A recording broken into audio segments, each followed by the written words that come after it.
Good afternoon, Knicks Nation, an afternoon version of Raw Hebrew Remnant Knicks channel. I had some business to do for my job today, which kept me away from this broadcast. But anyway, blessings upon those that work in the healthcare field along with the first responders. Blessings upon those that pick up garbage to keep our places clean. Blessings upon those that make deliveries like mail and food and water for our convenience. Double blessings on the men and women out here trying to help rescue, deliver, and recover teenagers and children that are victims of child molestation and pedophilia. People who are also victims of prostitution and child prostitution, pornography and child pornography, human trafficking and sex slavery. Double curses on the perpetrators, perverts, and profiteers of this nasty industry. Finally, double blessings on the homeless. 600,000, almost 600,000. Men, women, and children homeless in the United States of America, and millions more around the world in similar or even worse conditions. Blessings upon them, for theirs is the kingdom. So there'll be a basketball game scheduled tomorrow. New York Knicks will be playing at Brooklyn against the Nets. Now, a lot of things going on. First of all, Isaiah Hartenstein, Tom Thibodeau said today that it's a sprained foot. Now, that's a little different. Well, that's a lot different than a sprained ankle. Ankle happens a lot in basketball, especially pro basketball. Ankles get sprained all the time. People play on them. People, they come back, whatever. Foot is a different thing, especially for a 7-foot player. Foot issues are almost as bad as knee issues for a 7-foot player. Because of the pounding that such a person, a human being, puts on their feet, especially when they're that large, like Isaiah Hartenstein is. So the good thing is that he's listed as day-to-day. So Tom said it was a foot sprain. Okay. From what we've seen of Isaiah Hartenstein, again, as I said yesterday, if it's a foot sprain and he's cleared to go, he'll be out there tomorrow. Okay, and so that's going to be he'll be there. So at this point, I'm going to be looking for him to play tomorrow because it's listed as day-to-day, and he's questionable for tomorrow with the foot sprain. And he's tough as nails. So if he could be out there, Hartenstein will be out there. Okay. And like I said, somebody mentioned Dave Cowens, and I got that in my mind now. He is really the modern version of Big Red from Boston, Dave Cowens. And so he's tough as nails like Cowens was. He's going to be out there. He's physical. He'll be out there ready to play, even if as long as his foot is not broken, or he won't break it or injure it further by playing. If he doesn't play, I'm still very confident because we have Jericho Sims and we have Precious Achiuwa. And like I said, when the deal happened in the trade with IQ and RJ with coming back with OG, I said Precious Achiuwa wasn't no throw-in. I thought Malachi Flynn was the throw-in. And I still think, and I'm not saying that because Malachi Flynn can't play. I'm just saying that because the Knicks are deep at the point guard position. Precious Achiuwa wasn't no throw-in. And I like him at the power forward. I mentioned Charles Oakley, and some of y'all start tripping because you're immature, but it's okay. Charles Oakley is this guy can become that. That's how good I feel Precious Achiuwa is. Kind of showed it on the last game, and when he showed out and scored, 16, 18 points, and was really aggressive against Toronto. Now, in my mind, I was thinking, I hope this is not simply because it was his former team and he knows them and he wanted to go at it. Because he did the same thing with Miami traded him. When he went to Toronto, he went off against Miami. I would like to see this more, and I think we will. Because, again, the bench and the people calling for shot creators or something to go get, the Knicks don't need anything but to give minutes to the bench. That's all they need, okay? That's all we need. We need the bench to get minutes.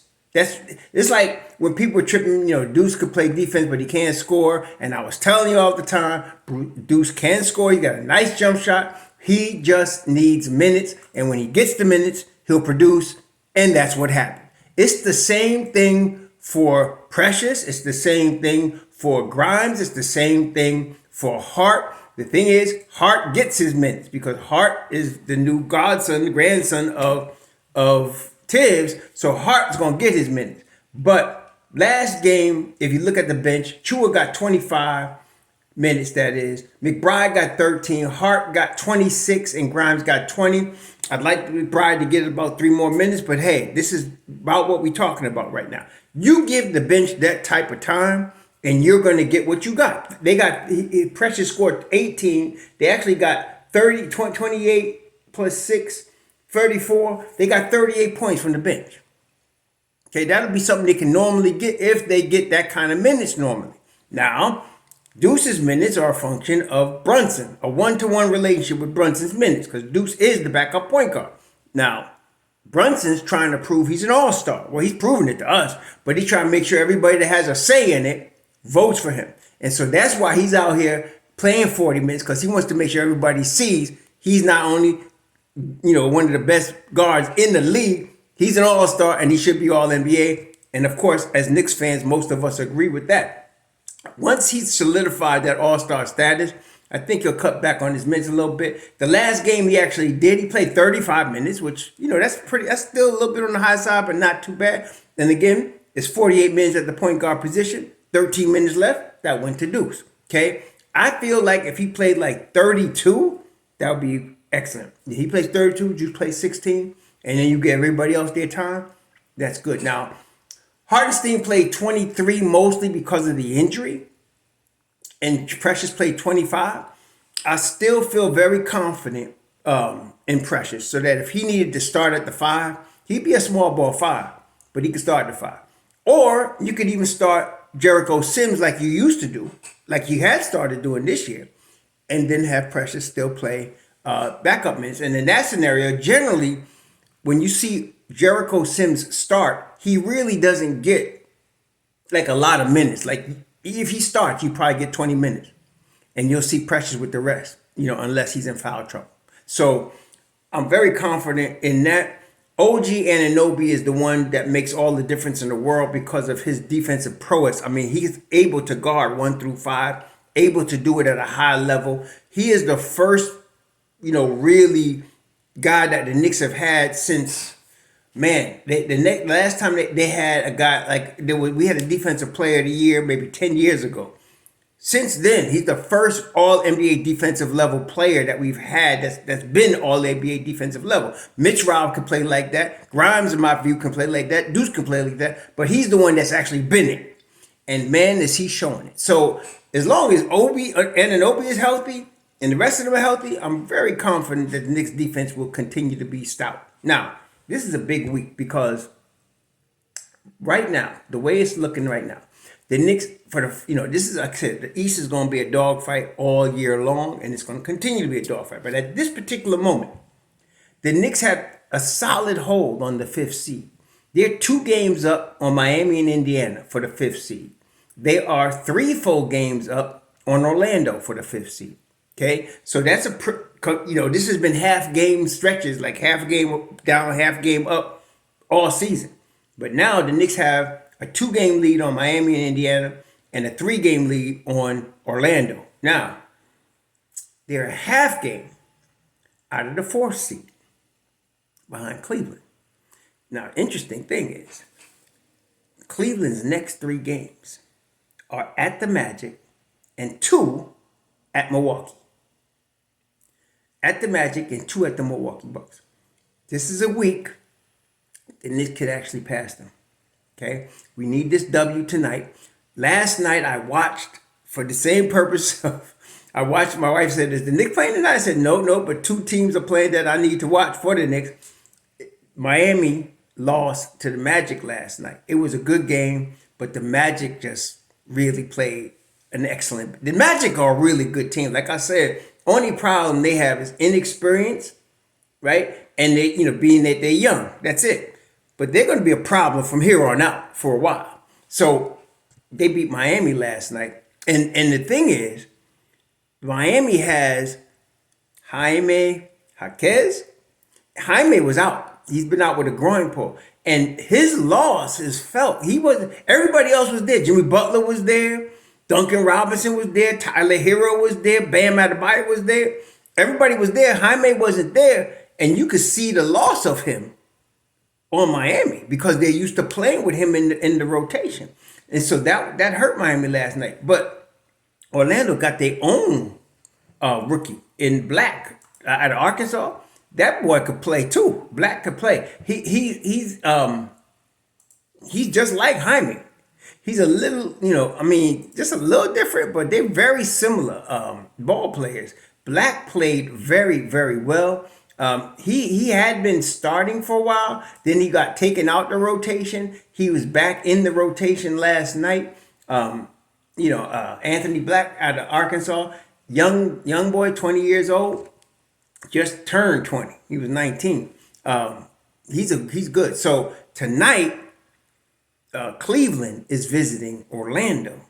So if Cleveland beats Orlando and the Knicks can beat Brooklyn, the Knicks are the 4th seed.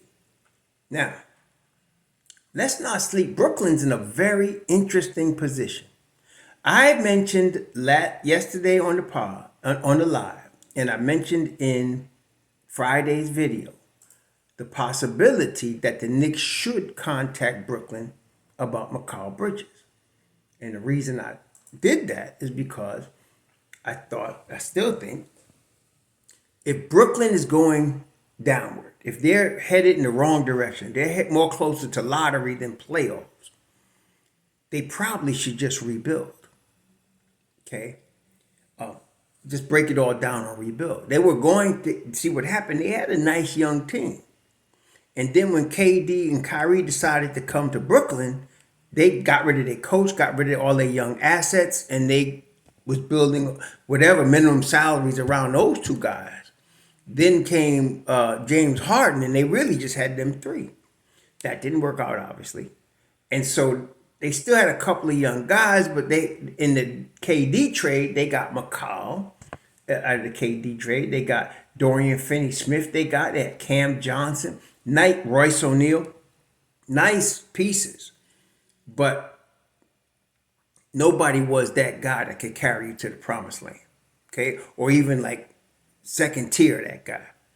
All of these guys are really nice second, third, and fourth options. Top of the line is Mikal Bridges. So unless you're going to get a Jalen Brunson type player, okay, they should just rebuild. And if they're going to rebuild, see, because this is how they're doing so far. Like Brooklyn right now, as far as where they're at in the standings right now, Brooklyn is the 11th seed. They're 17-25. They're 2-8 in their last 10.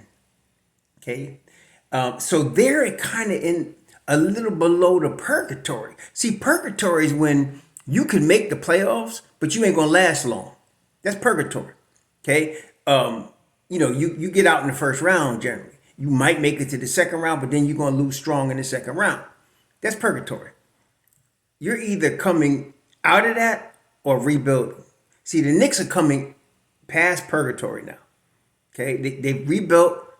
Last year they went to the second round. The time before that, when they went to the playoffs, they went to the first round.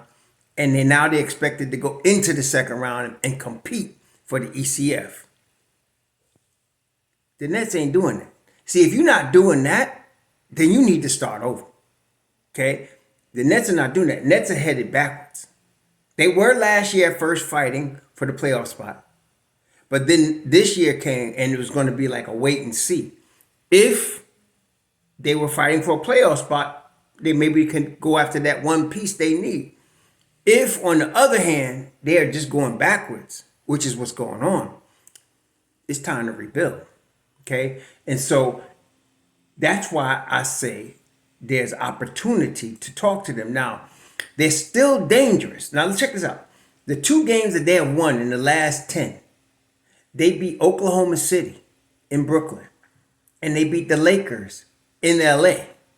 Now, I'm not saying, like, the Lakers, they may not be the Lakers of Magic Johnson or even when LeBron first got there, but they still good.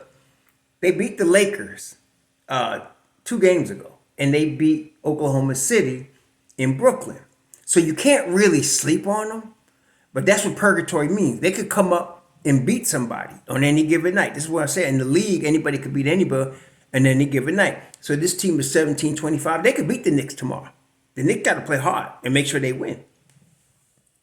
But if Brooklyn continues a downward trend, like at a 40% clip winning, which is where they are right now, 41%, they should just rebuild. And their top trade piece is Mikal Bridges. Somebody said, well, why don't you build around Mikal? You could build around Mikal if you were planning, like if you were going to get a really high level free agent. So, if you were going to get, I don't know, because some of these guys aren't available, but if you were going to get a Brunson type free agent, I don't even know if that guy is out there that would come to Brooklyn. Let me see. Now you're talking about. See, I'm looking over the landscape, and I don't see much. Like I see some really good players, like a Jrue Holiday is on a player option, and Jrue is 34. Oh, he's going to be 34. You got, and I'm looking. I don't see, in terms of, star talent this summer. It's not there. The biggest fish would be Paul George, and he's 34, and he ain't leaving the Clippers. So, you got Klay Thompson is 34. None of these guys. I'm looking at James Harden, been there, done that. So I'm not seeing anything out here that the Nets could really get, to complement Mikal. Mikal is that second or third option. He's OG Anunoby.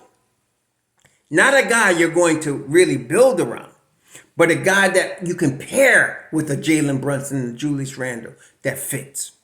So because he's not that guy and he's your biggest trade chip, if you're going to rebuild, as I feel like they should, you're going to want young talent and draft capital. That's what you want, okay? When you're going to rebuild, you're looking for young talent and draft capital and short-term contracts. Just so happens, the Knicks have all that. Young talent, Quentin Grimes. Draft capital, plenty. Expiring deal, Evan Fournier. Just so happens, the Knicks have all that. So I'm saying, like, the Nets right now, they have a first rounder from Houston this year. Next year, they got their own first rounder, and they got a first rounder from Suns. In 2026, they got Houston's first rounder. They don't have their own. In 2027, it looks like it's a swap, and then they got two chances to swap with Houston. So then they got a top 8 protected from Philly, and they got their own. So they got a pretty good amount of draft capital. But I'm saying, look, for example, this year, 2024, they got Houston's number one. Now, Houston's number one, I don't know where it's going to fall because they played pretty good this year. But they could get a top 10 protected Dallas pick and the New York Knicks pick for 2024.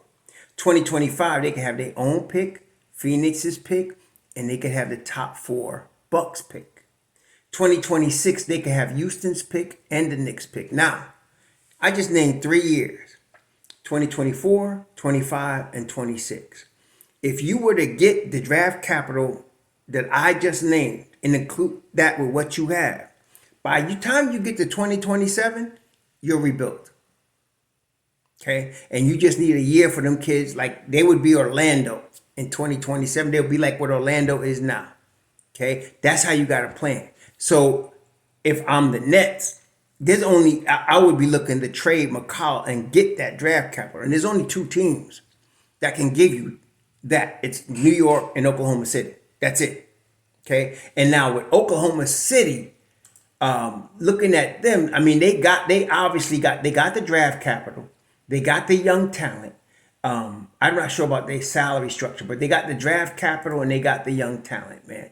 I don't know who they would send. I I mean, they can send a few young players. Carson Wallace is on that team. They can send J Dub, not Jalen Williams, the other Jalen Williams, the 6'9", 21-year-old. He's a good player. You can get him. Maybe Isaiah Joe. There's a number of players they can get. So OKC could compete for this, And like New York, OKC is second in the West. So McCall will be going to a team ready to compete. That's the only team that can fight with us on this. If the Nets were going to rebuild. Now, with regard to whether the Nets will or will not go into rebuild mode, I think it depends on what happens between today and February 7th. That's going to tell you. If they go on a long losing streak, if they start losing games bad, because aside from the 2 wins they had, they've had 8 losses in the last 10 games. If they continue that type of trend, they're going to rebuild. Okay? So that's why I say keep an eye on them. Because if I'm Sean Marks, see, this is what I'm saying. You don't want to be in purgatory. Either you're competing for the chip or you're rebuilding so that later you can compete for the chip. That's where you at.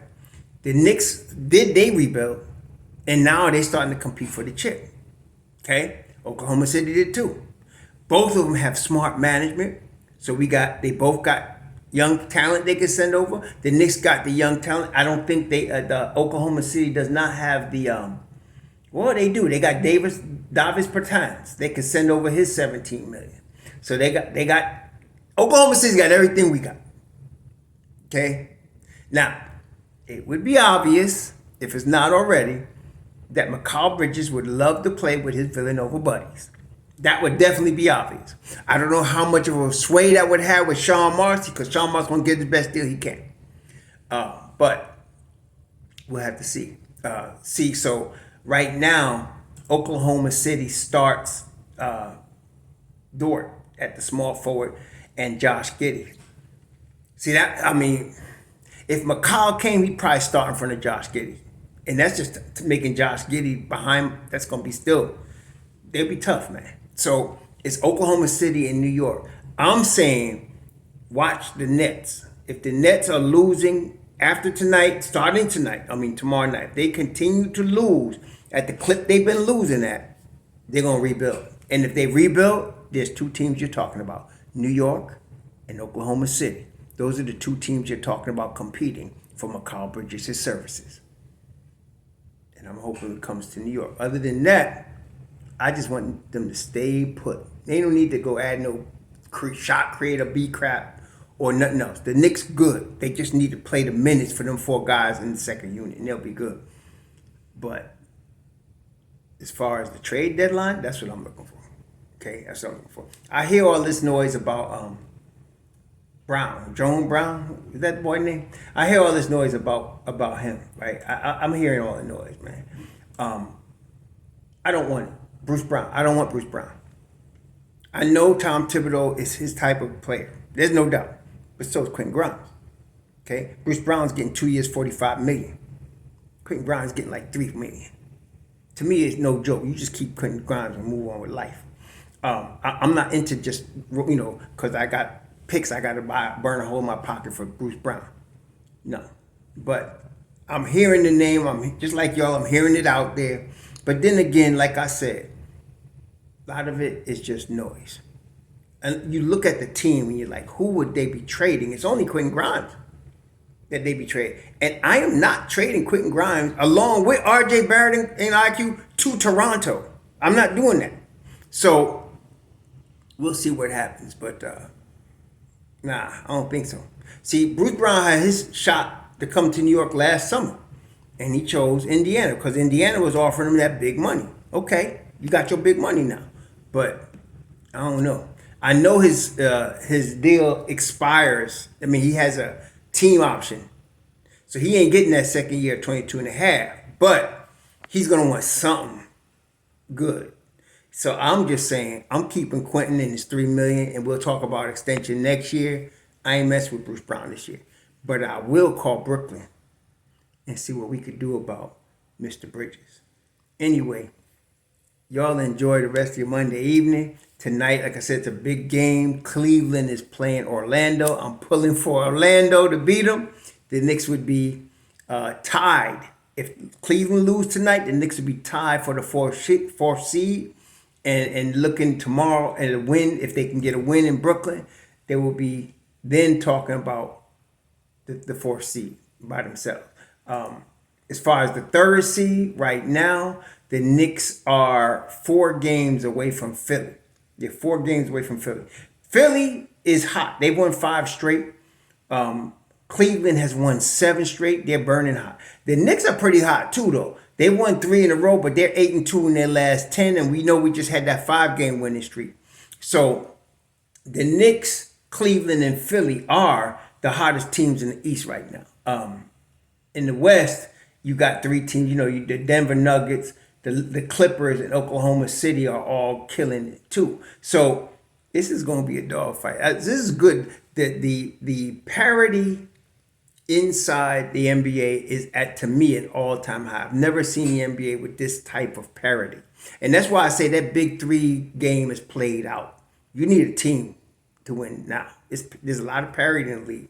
So everybody's good. You need a team. You got to have a solid core like a Brunson and Jew or Tatum and Brown. But it's them ancillary pieces.